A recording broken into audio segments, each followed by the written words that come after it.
बिस्मिल्लाहिर्रहमानिर्रहीम। नाज़रीन, मेरा नाम हसन अदील है और आप मेरा चैनल देख रहे हैं। नाज़रीन, आज इमरान खान साहब के कुछ बहुत ही इम्पोर्टेंट केसेस की समाअत थे और ये ऐसे केसेस हैं जिनका पाकिस्तान के सियासी मंजरनामे पर बहुत गहरा असर हो सकता है। इनमें से जो पहला केस था वो था कि पीटीआई को बैन किया जाए, और क्योंकि वो स्टिल फॉरेन फंडिंग में इन्वॉल्व हैं। दूसरा केस कि पाकिस्तान तहरीक इंसाफ से बल्ले का निशान वापस ले लिया जाए।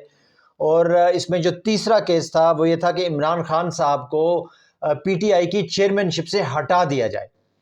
इन तीन इंपॉर्टेंट केसेस की इलेक्शन कमीशन में समाअत हुई। इनकी डिटेल्स आपके सामने रखेंगे और उसके बाद बात होगी असद कैसर साहब के हवाले से। उन्होंने एक बड़ा इंपॉर्टेंट सियासी बयान दिया है जिसने कुछ सियासी हलचल सी मचा दी है। अब इसके बारे में भी कुछ तफसील से बात करेंगे। इन सब डेवलपमेंट्स के बारे में बात होगी, मगर मैं अपने नए आने वाले नाज़रीन से कहना चाहूँगा कि अगर वो मुनासिब समझें तो इस चैनल को ज़रूर सब्सक्राइब करें, वीडियो पसंद आए तो इसे लाइक भी करें और हमें अपनी राय से तो ज़रूर ही आगाह करें। सबसे पहले बात करते हैं इमरान साहब के केसेस की। आज इलेक्शन कमीशन को इस्तेमाल किया जा रहा है पीटीआई पर नए तरीके से हमला करने के लिए। पीटीआई बहुत ही बुरे क्रैकडाउन का शिकार है। उन्हें तरह तरह के जुल्म सितम उनकी पार्टी पर उनको ख़त्म करने के लिए, उनकी सियासत को मिटाने के लिए किए जा रहे हैं, मगर अभी तक हर अरबा हमें नाकाम होता ही नज़र आ रहा है। इसमें मरीम नवाज़ के जलसों की प्रोग्रेस हमारे सामने है, इसमें पिशावर, हरीपुर, अस्तौर के इलेक्शंस हमारे सामने हैं। अवाम अभी तक टूट नहीं रही। अवाम अभी तक इमरान खान और पीटीआई का साथ निभाने के लिए पूरी तरह से पुरअज़म है। अभी तक कोई भी हरबा इमरान खान को और अवाम को जुदा करने में कामयाब नहीं हो सका। अलबत्ता स्टेट लेवल पे लीगल जो चैनल्स हैं उनके थ्रू पीटीआई की मुश्किलात में बहुत ज़्यादा इजाफा किया जा रहा है और अभी में आने हुए वक्त में ये इजाफा होता हुआ भी नज़र आ रहा है। इमरान साहब की कानूनी मुश्किलात, पीटीआई की कानूनी मुश्किलात कम होती नहीं नज़र आ रही। पहले केस की बात करते हैं जिसमें ये स्टैंस लिया गया कि पीटीआई को बैन ही कर दिया जाए क्योंकि ये अभी भी फॉरेन फंडिंग में इन्वॉल्व है। इस पर इलेक्शन कमीशन के जो उस वक्त के जज थे उन्होंने समाअत के दौरान ये पूछा कि आपके पास इस चीज़ का कोई सबूत भी है कि पीटीआई अभी भी फॉरेन फंडिंग में इन्वॉल्व है। तो इस पर जो मुखालफ पार्टी थी वो कोई सबूत पेश ना कर सकी और उनके वकला ने टाइम मांगा। उनके वकला ने इलेक्शन कमीशन से वक्त मांगा कि वो उनको वक्त दिया जाए कि वो ये सबूत इस अदालत में पेश कर सके। इलेक्शन कमीशन ने इस केस की समाअत को 3 हफ्ते के लिए मुलतवी कर दिया है। अब 3 हफ्ते बाद दरख्वास्त गुजार को फॉरेन फंडिंग के सबूत लाने पड़ेंगे या ये एप्लीकेशन को उड़ा दिया जाएगा। ये तो आने वाला वक्त बताएगा कि इस केस को क्या इस केस में सबूत पेश किए जाते हैं या नहीं। दूसरा केस कि पाकिस्तान तहरीक इंसाफ से बल्ले का निशान छीन लिया जाए। ये एप्लीकेशन ओन चौधरी जो है उनकी जानिब से ये एप्लीकेशन है और वो हम जानते हैं कि तरीके इस्तेकाम के अब मेन लीडरशिप में उनका शामिल है। जहांगीर तरीन के वो राइट हैंड समझे जा रहे हैं। अब वो पहले पीटीआई में उन्होंने काफ़ी वक्त गुजारा, मगर अब वो बुरी तरह से पीटीआई के और इमरान खान साहब के हमें खिलाफ होते हुए नज़र आ रहे हैं और हर मुमकिन कोशिश है उनकी हर चैनल के ज़रिए कि पीटीआई को ज़्यादा से ज़्यादा नुकसान पहुँचाया जाए। अब वो चाहते हैं कि तरीके इस्तेकाम को बल्ले का निशान मिल जाए। अब ये भी बड़ी सी अजीब सी बात है कि बल्ले का निशान लेके आप क्या करेंगे। आप ये चाहते हैं लोग ये समझें कि ये बल्ले का निशान पीटीआई का निशान ही है और इसी बहाने से गलती से इत्तेफाक से तरीके इस्तेकाम को वोट पड़ जाए, तो ये कोई अच्छी पॉलिटिकल स्ट्रेटजी नहीं है। बड़ी बिलो द बेल्ट जाने वाली बात है और बड़ी हकीर सी और हरकत है। कोई सियासी इमेच्योरिटी इसमें उनके इस एक्ट से हमें नज़र आती है। इससे कोई, अगर आपने कोई सियासी ग्राउंड आपको चाहिए, इलेक्शन तो फील्ड में लड़ा जाता है, अवाम के साथ अपना रिश्ता बना कर लड़ा जाता है। आप कोई ऐसा, आपका नाम भी इस्तेकाम पार्टी है, तो पाकिस्तान की इकोनॉमिक रिकवरी के लिए आप कोई प्लान दें, अपना कोई एजेंडा अवाम के सामने रखें, बयानिया लेकर अवाम के सामने जाएं। बल्ले के निशान पर अटैक करना बहुत ही छोटी सोच का मुजाहरा है। इस पर भी उनके वकला ने जब कहा कि बल्ले का निशान हमें अलॉट किया जाए, तो इलेक्शन कमीशन की जानिब से कहा गया कि बल्ले का निशान तो ऑलरेडी एक पार्टी को एलोकेट हो चुका है। इस पर ओन चौधरी साहब के वकील साहब का कहना था कि वो निशान पिछले इलेक्शन के लिए था और इस इलेक्शन के लिए ये निशान हमें दे दिया जाए।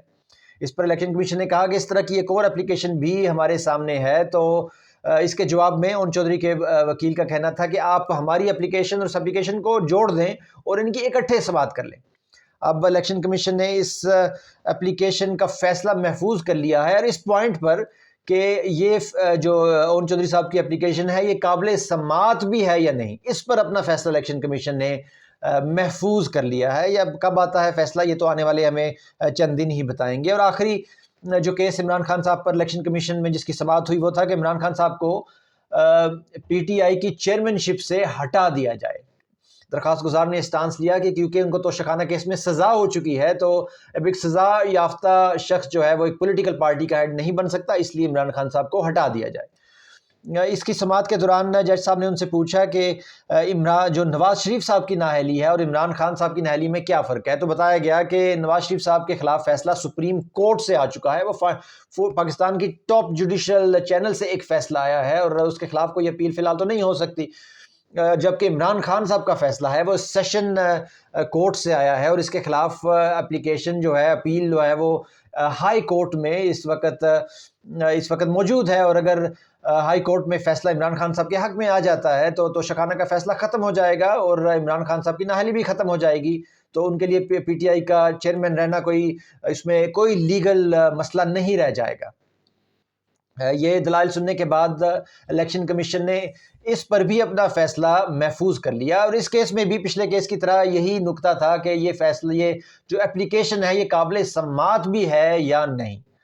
تو آج ہمیں دیکھا کہ الیکشن کمیشن میں عمران خان کے خلاف جو بڑی ہی تیزی سے ایک اٹیک کیا گیا ان کی پارٹی کو مٹانے کے لیے تینوں فرنٹس پر، کہ عمران خان صاحب کو بھی ہٹا دیا جائے چیئرمین شپ سے، بلے کا نشان بھی لے دیا جائے اور اس پارٹی کو ہی مکمل طور پر فارن فنڈنگ کی وجہ سے بین کر دیا جائے۔ آج اس فرنٹ میں ایک ہمیں رکاوٹ سی نظر آئی اور یہ حملہ ہمیں اب سلو ہوتا ہوا محسوس ہوا، اور آج پی ٹی آئی اس حملے سے بچتی ہوئی ہمیں دکھائی دی۔ اب دیکھنا ہے کہ آگے جو فیصلے محفوظ ہوئے ہیں وہ بھی اس پوائنٹ پر کہ یہ اپلیکیشنز قابل سماعت بھی ہیں یا نہیں، ان کا فیصلہ کیا آتا ہے اور یہ معاملہ کس طرف جاتا ہے، آنے والے کچھ دن ہمیں بتائیں گے۔ اس کے بعد بات کرتے ہیں اسد کیسر صاحب کی، جو کہ پاکستان تحریک انصاف کے بڑے اہم رہنما ہیں، بڑی ہی امپورٹنٹ پوسٹ پر تھے، وہ قومی اسمبلی کے اسپیکر بھی تھے۔ ان کی جانب سے بیان آیا کہ جس کی جسٹ میں آپ کے سامنے رکھتا ہوں کہ عمران خان صاحب اور پی ٹی آئی اسٹیبلشمنٹ کے ڈائریکٹلی خلاف نہیں ہیں، وہ اداروں پر حملے نہیں کرنا چاہتے، وہ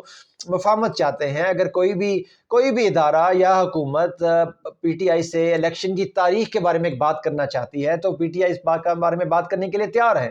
انہوں نے دورانی صاحب کا بھی حوالہ دیا جو کہ مشرف صاحب کے دور میں وزیر اطلاعات تھے، اور پچھلے کچھ ہفتوں سے ان کی یہ کوششیں جاری ہیں کہ کوئی افہام و تفہیم سے یہ سارا معاملہ حل کر لیا جائے اور پاکستان کو اس پولیٹیکل ٹرموائل سے بات چیت کے ذریعے اس کو آگے لے کے جایا جائے۔ انہوں نے صدر الوی سے ملاقات کی، انہوں نے اس کے بعد پی ٹی آئی کے وفود سے ملاقات کی، جس کے بعد پی ٹی آئی کے وفود کی جانب سے ایک بڑا اچھا بیانات بھی ان کے حق میں آئے، اور اس کے بعد انہیں طاقتور حلقوں سے بھی بات کی۔ دورانی صاحب طاقتور حلقوں کے ہمیشہ ہی قریب سمجھے گئے ہیں، کافی عرصے سے یہ اپنی زیادہ پولیٹیکل ایکٹیویٹیز نہیں کر رہے تھے، مگر اس سارے جو بحران نے کریٹ ہوا ہے پاکستان میں پولیٹیکل، اس کو دیکھتے ہوئے انہوں نے اپنا رول پلے کرنا ضروری سمجھا، اور وہ ایک بڑا اچھا ان کی جانب سے یہ انیشیٹو ہے جس میں انہوں نے مختلف دونوں پارٹی سے بات چیت بھی کی، اور دیکھتے ہیں کہ اس معاملے کو آگے کیسے دورانی صاحب لے کے چلتے ہیں، ان کی بات دونوں پارٹیز مانتی ہے یا نہیں۔ پر اسد کیسر صاحب نے ان کی ان کوششوں کو سراہا اور ان کے ساتھ پورا کوآپریٹ کرنے کا بھی عندیہ دیا۔